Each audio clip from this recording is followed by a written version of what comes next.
Hello everyone and welcome back for another episode of Sierra's History Channel.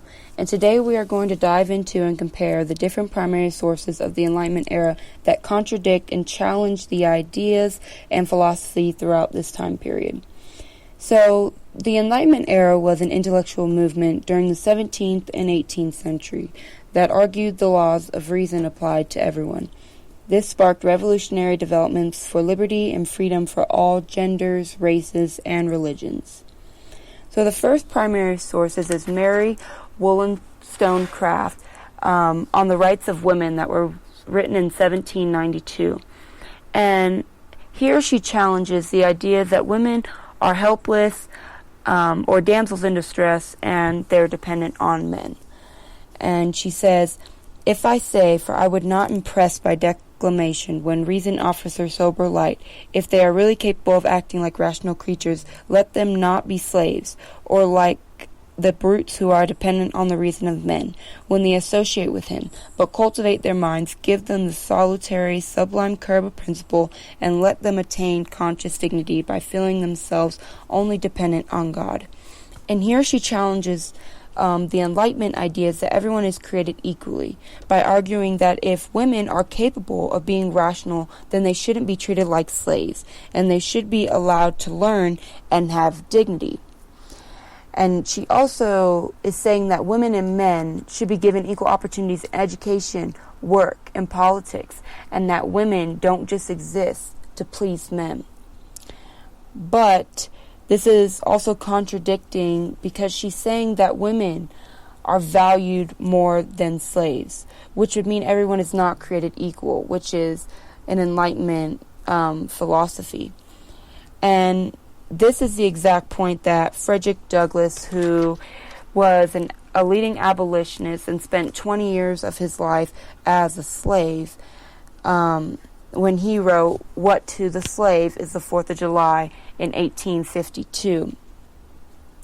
And here he challenges the freedoms and natural rights of the Declaration of Independence for African American slaves. He says that justice, liberty, prosperity, and independence bequeathed by your fathers is shared by you, not me. So the liberties granted to the Americans by the Declaration of Independence was not given to the African Americans solely because of their skin color. So Frederick Douglass and Mary Wollstonecraft both applied the ideas of the Enlightenment era to their specific gender and race that challenges the philosophy of what liberty means and pushes these ideas to new levels. But these two sources, we can also see that there is a contrast and a social hierarchy where specifically white women are valued, or they value themselves more than African American slaves. This social hierarchy where certain genders and races are valued over another is hypocrisy to the philosophy of the Enlightenment era. This hypocrisy is challenged and can also be seen in an Egyptian reaction to French occupation written by Jabardi in 1798. And in this primary source, Jabardi is very angry, and he expresses that towards the French invaders. He criticizes the French for moral and social corruption, and he does not believe that Napoleon is being honest when he writes, "And tell them also that all people are equal in the eyes of God, and the only circumstance which distinguish one from another are reason, virtue, and knowledge," which again are Enlightenment ideas. And Jabardi makes many references throughout the texts of the French campaign against the Pope, where the French destroyed many churches and killed many priests. And he uses this logic to argue that if the French treated other Christians this way, then what hope would there be for non-Christian Egyptians?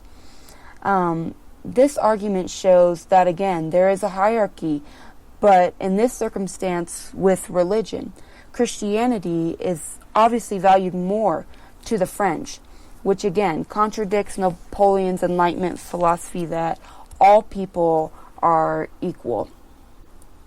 So all three of these primary sources kind of use the same structure. They take the Enlightenment ideas and they apply them to their gender and race, and that challenges the Enlightenment thinkers. And in the 17th and 18th century, I think it can be concluded that the Enlightenment era did spark new ideas for liberty and freedom, but just not for all, like it said it did. The idea that certain races, genders, and religions are the key to have complete liberty contradicts the very same philosophy of Enlightenment thinkers. And these primary sources display not only the hypocrisy of Enlightenment thinkers, but also the social hierarchy throughout the time period.